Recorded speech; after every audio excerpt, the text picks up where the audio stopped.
So, sa face siya ginagamit. Paano ang dalawa?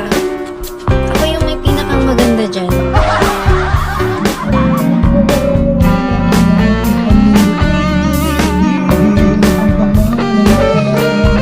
Sobrang bango pa.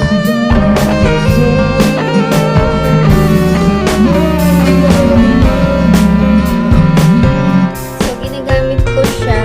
Bakit ako may ganito pag naalis na? Pero nag-i-rejuve kasi. Ito pa nagamit ko kung bakit sobrang pinta.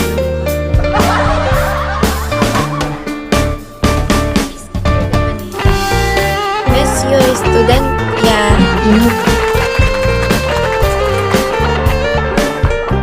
Yellow basketball. Ano to? Nire-recommend ko talaga ito. The best talaga to. Sobrang ganda. Siyempre, i-maintain mo naman. Siguro mga 3 buwan talaga. Isang buwan. Or maubos mo yung isang ganito. Sa basket ko lang